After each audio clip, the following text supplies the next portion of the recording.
अगं हे 2 दिवस झाला आणून दिले तुला. हे बनव म्हणतोय बनव. हे सुरणचे काप. अहो आधी एवढा कडक उन्हाळा आहे, उष्णता आहे आणि तुम्ही उष्णतेमध्ये असला सुरण घेऊन आला. सुरण हे उष्ण असतं. काय नाही खाऊ वाटते बनव बनव. मग मी सुरण घेतला आणि पाण्यामध्ये 10-15 मिनिटं असं भिजत ठेवलं. त्यामुळे सुरणमधली उष्णता निघून जाते. कारण आंब्यांप्रमाणेच सुरणमध्ये ही उष्णता फार असते. पण आंबे बाजारातून घरी घेऊन आल्यानंतर जसे त्याच्यातील उष्णता निघून जाण्यासाठी 10-15 मिनिटे पाण्यात भिजत ठेवतो, तसंच सुरणमधील ही उष्णता निघून जाण्यासाठी आपल्याला सुरणही 10-15 मिनिटं पाण्यात भिजत घालावे लागते. त्यामुळे काय होतं की सुरणमधली सर्व उष्णता निघून जाते आणि सुरणचे साल्टही आपल्याला इझिली काढता येते.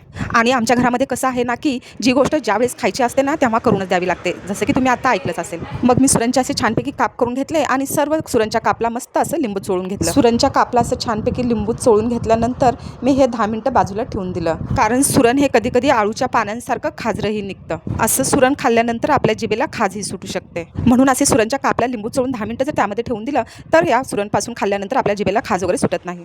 किंवा आपण सुरणच्या असेच काप करून त्यामध्ये कोकम किंवा चिंच घालून थोडंसं बॉईल करून घेऊ शकतो. त्यामुळेही सुरणचा खाजरेपणा निघून जातो. लिंबू लावून 10 मिनिटे हे बाजूला करून ठेवलेल्या कापला मस्त अशी हिरवी मिरची, कोथिंबीर आणि लसूणची पेस्ट आपण मस्त लावून घ्यायची. ही पेस्ट अशी छान प्रकारे सुरणच्या कापला लावून घेतल्यानंतर मी असं हे 2 चमचे रवा आणि 2 चमचे तांदळाचं पीठ घेतलं आणि त्यामध्ये पुन्हा थोडीशी हळद, मीठ आणि लाल मिरची घालायची. मग बघा आमच्या यांना खाण्याची किती भारी हौस आहे. घरामध्ये तांदळाचं पीठ नव्हतं तर त्यांनी मला तांदळाचं थोडंसं मिक्सरला पीठही करून दिलं. सुरण हे आपल्याला वरून दिसायला कडक आणि भैसूर जरी दिसत असेल तरी सुरणचे काप करून जर आपण हे अशा प्रकारे मस्त असे जर फ्राय केले तर अगदी मासे फ्राय केल्यासारखे आपल्याला चवीला लागतात. जसे आपण सोयाबीनची भाजी व्हेज पण नॉनव्हेज टेस्ट म्हणून खातो त्याचप्रकारे हे सुरणचे कापही आपण व्हेज पण नॉनव्हेज टेस्ट म्हणून खायचे. आणि असे हे सुरणचे काप मस्तपैकी असे सरसोच्या तेलात फ्राय केल्यानंतर तर काही सांगायलाच नको. तुम्हाला कळणारही नाही की मी मच्छी फ्राय करते की सुरणचे काप फ्राय करते आणि चव तर अगदी भन्नाट लागते. मी मच्छी फ्राय पण अशी सरसोच्या तेलातच करते कारण सरसोच्या तेलात जर आपण मच्छी फ्राय केली तर अगदी मस्त चवीला चविष्ट आणि टेस्टी लागते आणि सुगंधही खूप असा छान दरवळला जातो. असे सुरणचे काप फ्राय केलेले आमच्या घरात खूप आवडतात सगळ्यांना. बघा दिसायला किती छान दिसतात. हे मच्छी फ्राय केल्यासारखे दिसतात की नाही सेम.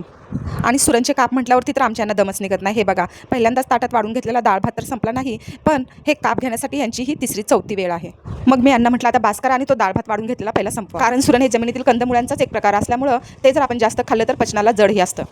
मग आमच्या यांची मी किचनमधून हकालपट्टी केल्यानंतर म्हटलं चला आपणच बनवलेले हे सुरणचे कापची टेस्ट झाली तरी कशी म्हणून मी थोडंसं खाऊन बघितलं. वाव माल मटेरियल अगदी योग्य प्रमाणात पडल्यामुळं हे काप अगदी चविष्ट आणि चवदार झालेत.